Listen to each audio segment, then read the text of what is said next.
Hello, ladies and gentlemen, and welcome back to another rendition of Quincy Beoulve's Pokemon Rambles. So, last time we were talking about my project, and functionality of religion. So I said once before, but it's a little more obvious now, that I study the functions of religion and stuff like that. Yes. So, on to the next episode of Pokemon Rambles, where I will be talking about, excuse me, I will be talking about, we can talk about angels. That sounds pretty good. Who likes angels? Raise your hand if you like angels, because angels are cute, depending on which kind of angels you're talking about. So, yeah, angels. Fiction, or I should say, trying to be as agnostic about it. So, mythical creatures, and as we remember, mythical as in something that is sacred. So, mythical creatures are, their physical bodies are never structurally the same, unless, like, the physical body is, like, their entire, like, purpose. For example, a minotaur is part bull, part human? Yeah, I think so. And so, yeah. And so, you have to have half bull, half human to have a minotaur. Ugh. Excuse me. Oof. Oof. All the carbonides are kicking in right now. So, yeah. So, that's kind of thing. But if your mythical creature doesn't necessarily have to have the same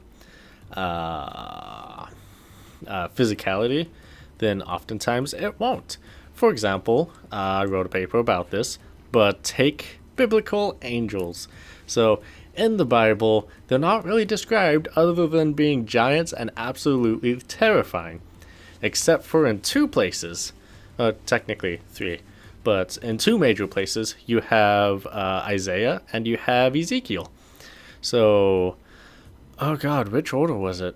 I believe it was Isaiah, where he had a vision of heaven, and he saw the great temple, and in it were seraphs, and they had 3 pairs of wings, 2 of them to cover their face, because if anybody was to look at them, they would die instantly, 2 of them to cover their feet, because feet are unclean, and then 2 of them for flapping and flying and whatnot. There's usually eyes literally everywhere on their body, and yeah, that's pretty terrifying alone. And so, also, they're loud. Like, they're singing. So, imagine, like, what you would imagine, like, the temple of biblical heaven. What is it like? Strong, sturdy.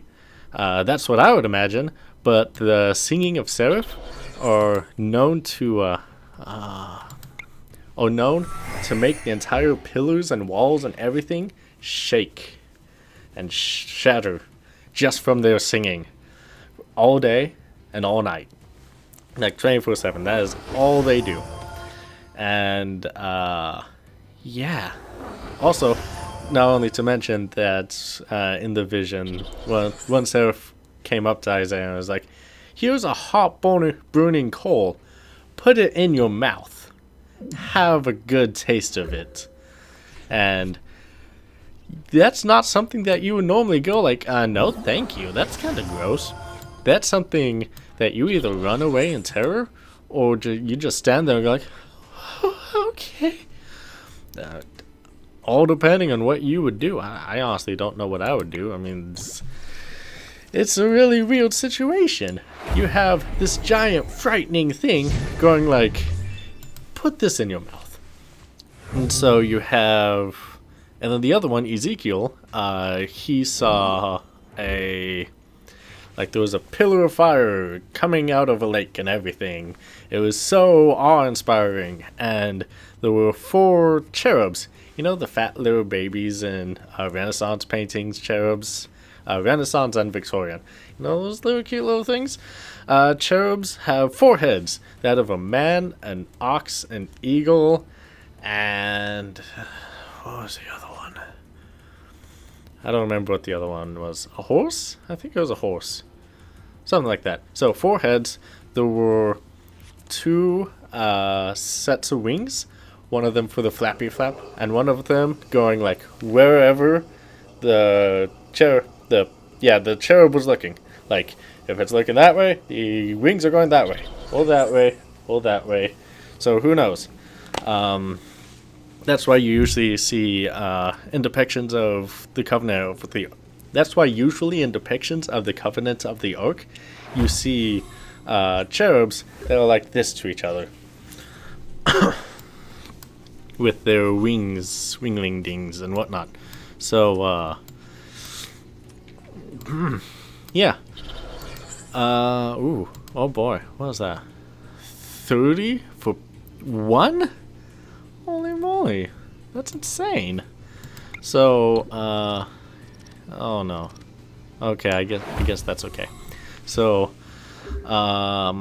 they also eyes everywhere again, and their skin was like molten metal. It says, so that's pretty terrifying. And not only that, but underneath them everywhere was like, I don't know if they were like seats, or I think they were like seats, but they're like interlocking wheels with eyes all over on the wheels.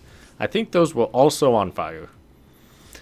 But yeah, so angels were terrifying in biblical descriptions, because the purpose that angels had was to convey the power and the strength and the awe of God. So angels had to be scary. Every time an angel appears and a description is not given, they're always like, do not be afraid. Usually is like, do not be afraid of the terrifying thing that is me in front of you. Because most people would be absolutely terrified if they saw something like that right in front of them. So, yeah, that is biblical angels. In just a second.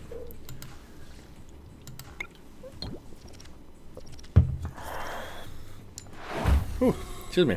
So, what about other kinds of angels? You have angels throughout times became more personal to humans, so they had to become not as terrifying. For example, in the Apocryphals of Paul, which Apocryphals being like extra texts that were never like added into the canonical anthology. There was a section in there that says that angels like follow everyone around and catalogs every good and bad deed that they do, where at night they go back to God to give him all of these deeds. It would be absolutely terrifying if it was like, yeah, so you see these things in the Bible that are scary? They follow you literally everywhere you go. Good luck sleeping tonight. So, they became not as scary, which is probably for the best, to be honest. So, they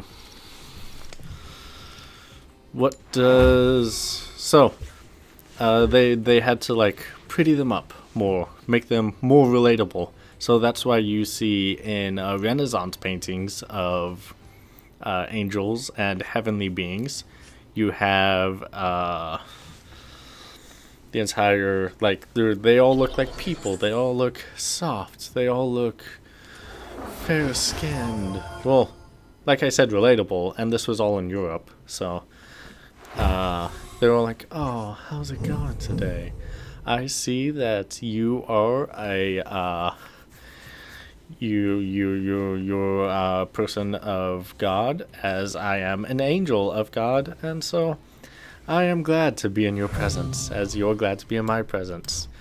And so, yeah. Also, one thing that helped with that is a huge emphasis on the concept of humans being created in his image, which you see a lot more often, like throughout many texts, Abrahamic texts. For example, I believe, don't quote me on this, but I believe it's in the Quran that the reason why Lucifer was cast out of heaven, or Jinn was cast out of heaven, since this is the Quran. What? What? What? What? What? What? Oh, Jesus. Very appropriate for religious talk stuff. I'm gonna empty out my hand now. Like, holy moly. Oh, no, done.